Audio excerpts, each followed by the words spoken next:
Hello விவாஸ், இந்த விஜயை நீங்க தொற்றுக்க கூடாது. ஆட்டம் ஆரம்பம் என்று அரசியல் களமே இப்போது அதிர்ச்சிக்கு உள்ளாகி இருக்கிறது. அது குறித்த முக்கியமான தகவலை தான் நம்ம பார்க்க போறோம். அதுக்கு முன்னாடி இன்னும் நம்ம சேனலை சப்ஸ்கிரைப் பண்ணலன்னா சப்ஸ்கிரைப் பண்ணிடுங்க. அப்படியே பக்கத்தில் இருக்கக்கூடிய பெல் ஐகானையும் பிரஸ் பண்ணிடுங்க. வாங்க வீடியோக்குள்ள போகலாம். தமிழக வெற்றி கழகத்தின் தலைவர் விஜய் சட்டமன்றத்தில் ஏன் அமைதியாக இருக்கிறார் என்றும், திருச்சியில மட்டும் ஏன் அவரது கை அசைவுகளும் உடல் மொழிகளும் மாறுகின்றன என்றும் திமுக மூத்த தலைவர் ராஜா நேற்று தனது பத்திரிகையாளர் சந்திப்பில் கேள்வி எழுப்பி இருந்தார். எதிர்க்கட்சி தலைவரான உதயநிதி ஸ்டாலின் சட்டமன்றத்தில் கேள்வி கேட்டபோது விஜயின் இந்த அதிரடி பாடி லாங்குவேஜ் எங்கே போனது என்று ராஜாவின் விமர்சனமானது அரசியல் வட்டாரத்தில் பரவலாக விவாதிக்கப்பட்டு வருகிறது. ஒரு தலைவர் காகிதத்தை வைத்துக் கொண்டுதான் பேச வேண்டுமா என்றும், சட்டமன்றத்தில் அமைதியாக இருந்துவிட்டு பொதுக்கூட்டங்கள்ல மட்டும் கத்துவது என்ன நியாயம் என்றும் ஆளுங்கட்சியினர் கேள்வி எழுப்பி வருகின்றனர். ஆனால் இந்த விமர்சனங்களுக்கு பின்னால் இருக்கக்கூடிய உண்மையான அரசியல் யதார்த்தத்தையும் விஜயின் தனித்துவமான அணுகுமுறையையும் அவர்கள் புரிந்து கொள்ள தவறிவிட்டார்கள் என்பதே நிதர்சனமான உண்மை என்று சொல்லி வருகிறார்கள். அதாவது, முதலில் நாம் புரிந்து கொள்ள வேண்டிய அடிப்படை விஷயம் என்னவென்றால், சட்டமன்றம் என்பது தினமும் சண்டை போட்டுக்கொண்டும் ஒருவரை ஒருவர் வம்புக்கு இழுத்து கொண்டும் ஆர்கியூ செய்யக்கூடிய இடம் கிடையாது. அது மக்கள் பிரதிநிதிகள் பேசக்கூடிய கருத்துக்களை காது கொடுத்து கேட்கக்கூடிய இடம், மக்களின் தேவைகளை பற்றி நிதானமாக யோசிக்கக்கூடிய இடம், அதன் பிறகு வெளியே வந்து மக்களுக்காக செயல்படுகின்ற இடம். சட்டமன்றத்தில் விஜய் அமைதியாக இருக்கிறார் என்றால் அதற்கு பயம் என்று அர்த்தம் கிடையாது.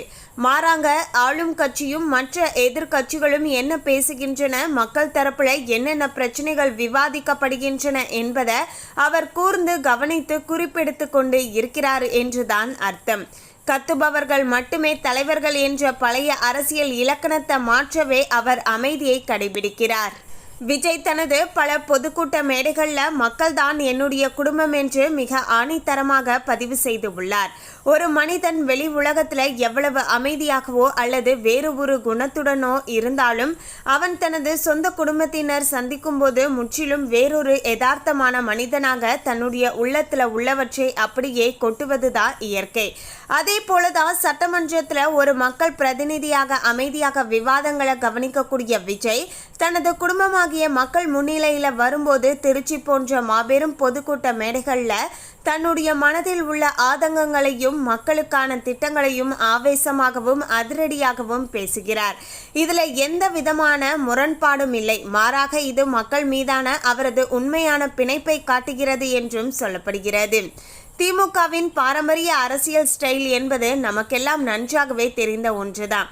அதாவது, சட்டமன்றத்தில் சக உறுப்பினர்களை நக்கல் நையாண்டி செய்வது, அரசியல் காரணங்களுக்காகவோ தங்களுடைய சட்டைகளை கிழித்து கொண்டு நாடகம் ஆடுவது, தினமும் பிரஸ் மீட் வைத்து பிற கட்சிகளை தனிப்பட்ட முறையில் அட்டாக் செய்வது போன்ற உத்திகளையே அவர்கள் காலம் காலமாக பின்பற்றி வருகிறார்கள். ஆனால் அரசியலுக்கு வருகிற எல்லோருமே இவர்களைப் போல தினமுமே சண்டை போட மட்டுமே வர வேண்டும் என்ற அவசியம் இல்லை.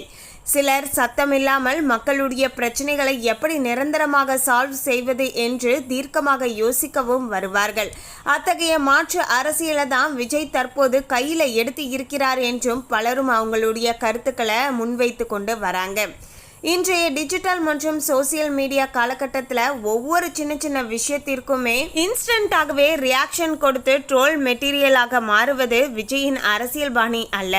ஒரு தற்காலிக பரபரப்புக்காக மேடையிலோ அல்லது ஊடகங்கள் முன்னிலையிலேயோ கத்துகிறவர்கள் எல்லோருமே வரலாற்றில் மாபெரும் தலைவர்களாக உருவெடுத்து விட முடியாது. சில நேரங்களில் சூழலை மிக அமைதியாக கவனித்து மக்களுடைய உண்மையான தேவைகளை ஆராய்ந்து சரியான நேரத்தில் களமிறங்கி வியூகம் அமைப்பவர்கள் தான் ஒட்டுமொத்த அரசியல் கேமையுமே தங்களுக்கு சாதகமாக திருப்பி எழுதுவார்கள். அந்த வகையில தான் விஜயின் மௌனமும் அவரது சரியான நேரத்து ஆவேசமும் ஒரு மிகப்பெரிய அரசியல் மாற்றத்திற்கான அஸ்திவாரம் என்பதை எதிர்க்கட்சிகள் உணரத் தொடங்கி உள்ளன. எனவே ஒரு உண்மையான லீடர் என்பவன் கேமரா முன்னாடியும் சட்டமன்றத்தில் தினமும் பேசிக்கொண்டே இருக்க வேண்டும் என்ற அவசியம் கிடையாது. மக்களின் பிரச்சனைகளை தீர்க்கக்கூடிய சரியான வியூகத்தோடு சரியான நேரத்தில் சரியான மேடையில் பேசினாலே அதுவே ஒட்டுமொத்த மாநிலத்திலேயுமே மிகப்பெரிய தாக்கத்தை ஏற்படுத்தும் என்பதற்கு விஜயின் திருச்சி உரையே சாட்சி என்று பலரும் சொல்கிறார்கள். ஆளுங்கட்சியினர் எழுப்பக்கூடிய பாடி லாங்குவேஜ் குறித்த கேள்விகளுக்கு விஜய் தனது அமைதியான செயல்பாடுகளாலேயும் மக்கள் மன்றத்தில் பேசக்கூடிய அதிரடி பேச்சுக்களாலேயும் தொடர்ந்து பதிலளித்து வருகிறார். கத்துகிறவர்களின் காலம் முடிந்து கவனித்து செயல்படுபவர்களின் காலமானது தொடங்கிவிட்டது என்பதை தமிழக அரசியல் களமானது விரைவில் நிரூபிக்கும். மேலும் இது ஒரு பக்கம் இருக்க, மாமல் தொல்லையில இருந்து எங்களை முதல்வர் விஜய் தலைமையிலான அரசு காப்பாற்றி விட்டது. இதே நிலை தொடர்ந்து நீடித்தால் மகிழ்ச்சி தான். இதுபோல கூடுதலாக டாஸ்மாக் பணியாளர்கள் கொடுத்து கொண்டு இருக்க வேண்டிய தொகையையும் டாஸ்மாக் நிறுவனமே வழங்கிவிட்டால் பாட்டிலுக்கு 10 ரூபாய் வாங்கக்கூடிய நிலையே வராது. கேரளாவை போல டாஸ்மாக் பணியாளர்களை பணி நிரந்தரம் செய்து ஊதிய உயர்வு வழங்க வேண்டும் என டாஸ்மாக் பணியாளர்கள் சங்க பொது செயலாளர் தனசேகரன் தெரிவித்துள்ளார்.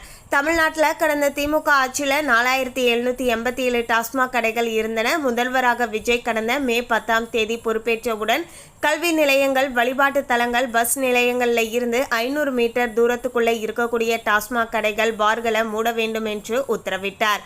அதன்படி 717 கடைகள் அடையாளம் காணப்பட்டு அந்த கடைகள் மூடப்பட்டு வருகின்றன. இதுவரை 525 கடைகள் மூடப்பட்டு விட்டன. மீதமுள்ள கடைகளானது மூடக்கூடிய பணிகளுமே நடக்கிறது. இந்த கடைகளில் ரூபாய் 140க்கு விற்கப்படுகின்ற குவார்ட்டர் பாட்டில் தான் குறைந்த விலையிலான மது பாட்டிலாகும். இந்த 140ல் 128 மாநில அரசுக்கு வரியாக போய்விடுகிறது. 10 மட்டுமே மதுபான ஆலைகளுக்கு விற்பனை விலையாக செல்கிறது. 1 ரூபாய் மட்டுமே டாஸ்மாக் கடைகளுக்கு கிடைக்கிறது. அந்த வகையில் தமிழக அரசுக்கு வரியாக மட்டும் கடந்த நிதி ஆண்டில் 48,344 கோடி கிடைத்து இருக்கிறது. இந்த சூழலில் தான் டாஸ்மாக் கடைகளில் குவார்ட்டர் பாட்டிலுக்கு அதிகபட்ச சில்லறை விற்பனை விலையை விட கூடுதலாக 10, ஆஃப் பாட்டிலுக்கு 20, ஃபுல் பாட்டிலுக்கு 40 வாங்கப்படுவது தொடர்கதையாகிறது. ஆனால் கட்சி மாறினாலும் இன்னுமே மது பாட்டிலுக்கு கூடுதலாக 10 வசூலிப்பது நின்றபாடு இல்லை. இதனிடையே டாஸ்மாக் பணியாளர்கள் சங்க பொதுச் செயலாளர் தனசேகரன் கூறுகையில், டாஸ்மாக் கடைகளில் விற்கப்படுகின்ற குவார்ட்டர் பாட்டிலுக்கு வாங்கப்படுகின்ற 10 ரூபாய் டாஸ்மாக் கடைகளில் தங்களுக்கு கூடுதலாக ஆகக்கூடிய செலவுகளை ஈடுகட்டவே டாஸ்மாக் ஊழியர்களால் வாங்கப்படுகிறது. முதல் செலவாகவே மது பாட்டில் லோடு ஏற்றி கொண்டு கடைகளுக்கு வருகிறது. அந்த லோடு ஏற்றக்கூடிய பணியாளர்களுக்கு அந்த கடையில் இருந்து பெட்டி ஒன்றுக்கு 5 முதல் 10 வரைக்கும் பார்த்தீங்கன்னா கூலியாக வழங்கப்படுகிறது. இது எல்லாத்தையுமே கவனத்தில் வைத்துக்கொண்டு அரசாங்கமே ஏற்றுக்கொண்டால் 10 ரூபாய் பாட்டிலுக்கு வாங்கக்கூடிய நிலைமையே வராது அப்படின்னு சொல்றாங்க. கூடுதலாக டாஸ்மாக் பணியாளர்கள் கொடுத்து கொண்டு இருக்க வேண்டிய தொகையையும் டாஸ்மாக் நிறுவனமே வழங்கிவிட்டால் பாட்டிலுக்கு 10 ரூபாய் வாங்கக்கூடிய நிலையே வராது. கேரளாவை போல டாஸ்மாக் பணியாளர்களை பணி நிரந்தரம் செய்து ஊதிய உயர்வும் வழங்க வேண்டும் என்று டாஸ்மாக் பணியாளர் சங்க பொதுச் செயலாளர் தனசேகரன் கூறினார். மேலும் இந்த தகவலை பற்றிய உங்களுடைய கருத்தை கமெண்ட்ல பதிவு பண்ணுங்க. இந்த தகவல் உங்களுக்கு பிடிச்சிருந்தா லைக் பண்ணுங்க, ஷேர் பண்ணுங்க. இது போன்ற சுவாரஸ்யமான தகவலை தெரிந்து கொள்ள சேனலை சப்ஸ்கிரைப் பண்ணிடுங்க. தேங்க்யூ.